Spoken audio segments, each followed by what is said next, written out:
Vamos a hablar de algo y preste mucha atención. Ya lo dijimos la semana pasada, la semana anterior, pero es bueno recalcarlo. Vamos a hablar de las estafas a través de la modalidad del cuento del tío. Al principio le contábamos que eran amenazas y que había ciertas personas que estaban intentando estafar a beneficiarios del ingreso familiar de emergencia. Bueno, cuestión que esto ya se ha hecho efectivo y es una realidad en varios puntos del país. De hecho, la ANSES ha presentado denuncias penales ante la justicia para que se investigue estos intentos de estafa, bajo el argumento de facilitar el acceso al ingreso familiar de emergencia o argumentando que necesitan datos bancarios para poder realizar el depósito. Los delincuentes intentan obtener datos personales y hasta números de cuentas bancarias.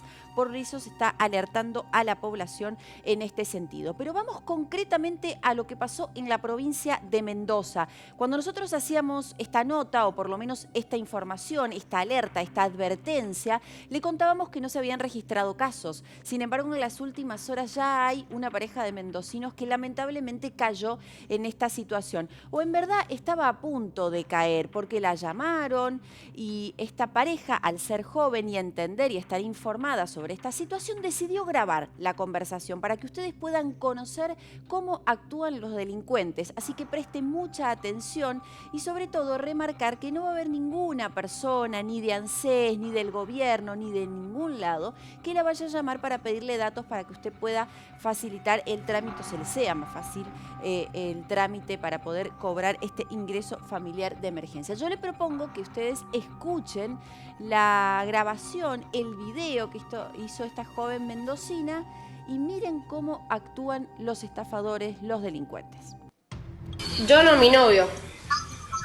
Su novio. ¿A qué razón social percibe? ¿A qué se refiere? Trabajador activo, pensionado, jubilado, monotributista, caja de ahorro de pesos, cuenta corriente. Monotributista. ¿Cómo? Monotributista.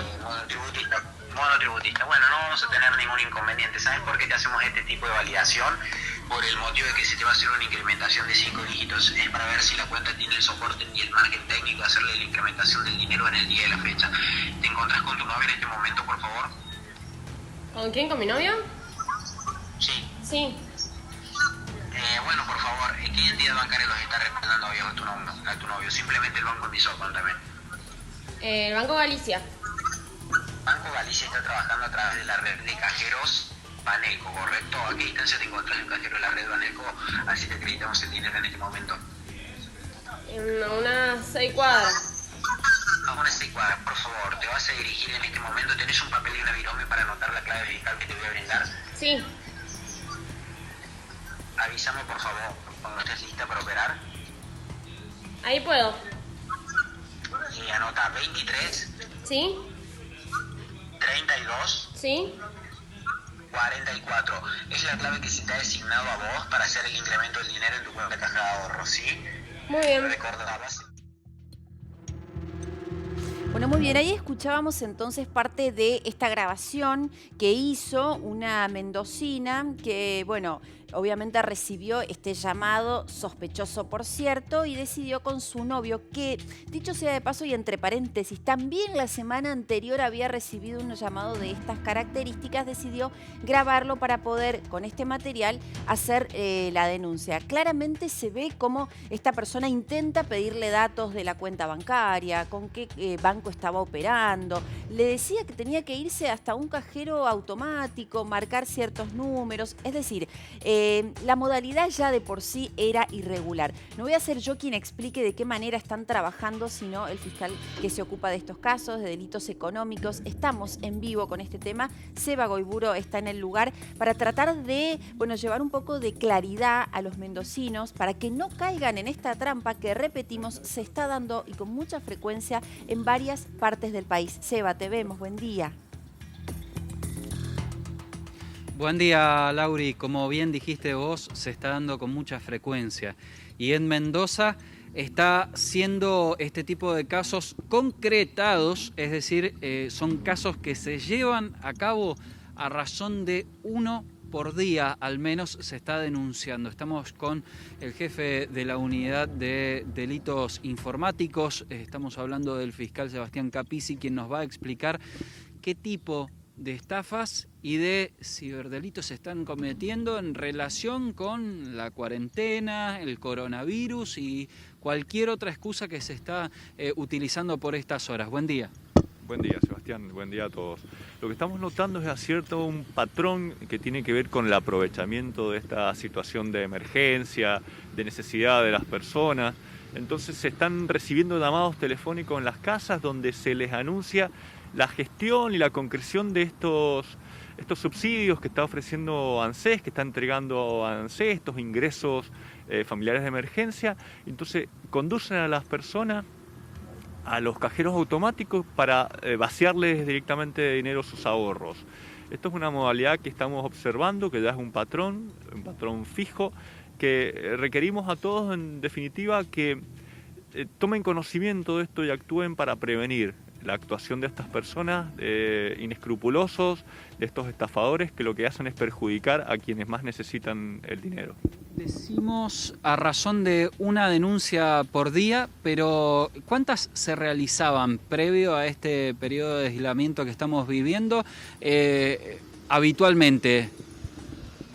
Podemos afirmar la posibilidad de un incremento de este tipo de delitos y sobre todo en la especificación de este tipo, en la especialidad que ha tomado el delito en cuanto al modo de comisión, es decir, el engaño en el cual está recayendo la gente tiene que ver con esto, con la necesidad de obtener un ingreso extra a partir de la imposibilidad de salir a trabajar todos los días.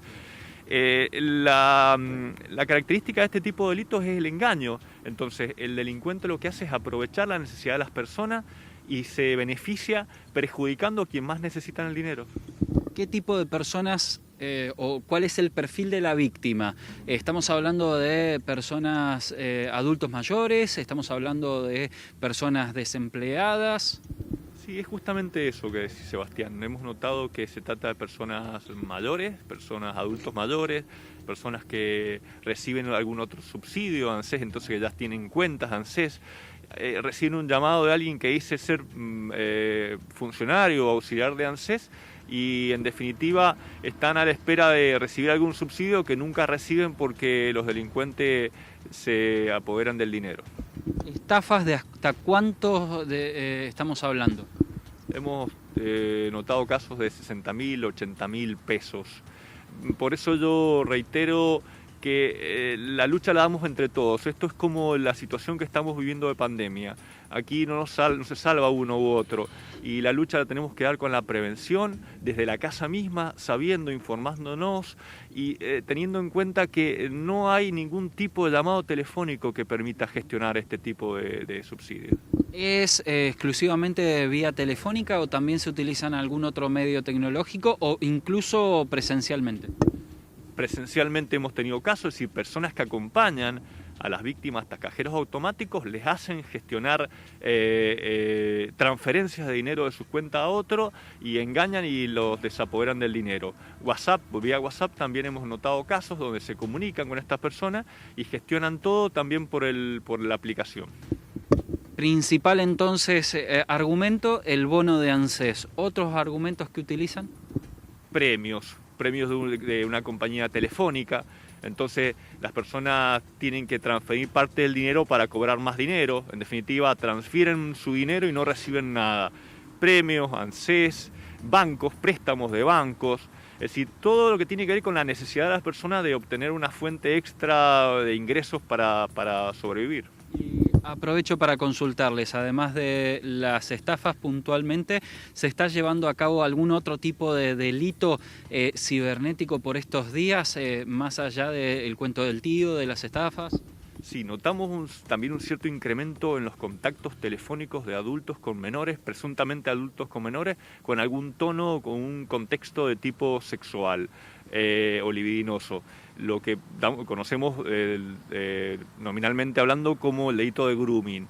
Muchos padres que están denunciando que sus hijos reciben contactos de personas desconocidas, al parecer adultos, que lo que hacen es generar cierto nivel de confianza para recibir fotos de los niños o para obtener algún tipo de beneficio que puede a la larga llevar a un delito sexual de tipo carnal.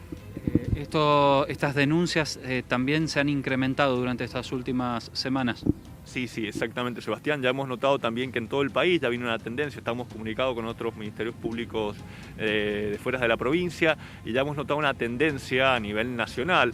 Y no solamente nacional, a nivel mundial. Y tiene que ver con el aislamiento y que, en definitiva, la tecnología de la información y la comunicación termina siendo el medio por el cual se emplea para este tipo de delitos. Lauri, no sé si querés sumar alguna pregunta. Sería fundamental entender primero que nada a todos los televidentes que en este periodo en donde nos encontramos, en un marco excepcional, donde hay una necesidad económica, muchos aprovechan esa necesidad para estafar y que la desconfianza parece ser el elemento principal a la hora de prevenir tanto las estafas como también esto último que decíamos, el grooming, los niños y adolescentes que están conectados. Sí, me llamó mucho la atención, no me sorprende la verdad, pero bueno, ojo, hagamos foco en esto que está diciendo el fiscal también, Seba, ¿eh? Sí, porque queríamos agregar a los padres algunos detalles sobre este tema. Fiscal, ¿qué edad suelen tener los chicos que son víctimas de grooming y qué cosas hay que decirle a los chicos para que no caigan en este tipo de casos? Bueno, los niños son a partir de la edad en que pueden tener teléfono. Hemos notado de 10, 11, 13, 14 años ya empiezan a verse amenazados, ya son sujetos pasibles de este tipo de delitos. Y las recomendaciones son que los padres estemos al tanto de los contactos que tienen nuestros niños por teléfono, que hablemos, que dialoguemos, que sepamos con quiénes se comunican, que los niños tengan desconfianza con aquellos contactos que no conocen. Es decir, no permitan mantener un diálogo con alguien que no conocen. Una cosa es un amiguito al quien conocemos y otra cosa es alguien al quien no conocemos. Por más que nos parezca atractiva la idea, o les parezca atractiva la idea de conocer más gente o socializar y sea natural en el ser humano, sobre todo a esa edad, tengamos en cuenta que detrás de ese contacto aparente puede haber algún depredador sexual. Claro, porque muchas veces se utilizan incluso, Lauri, los perfiles truchos y eso es fundamentalmente la estrategia principal de este tipo de delincuentes innombrables, porque son realmente la palabra delincuente no alcanza en estos casos. Seguro que sí.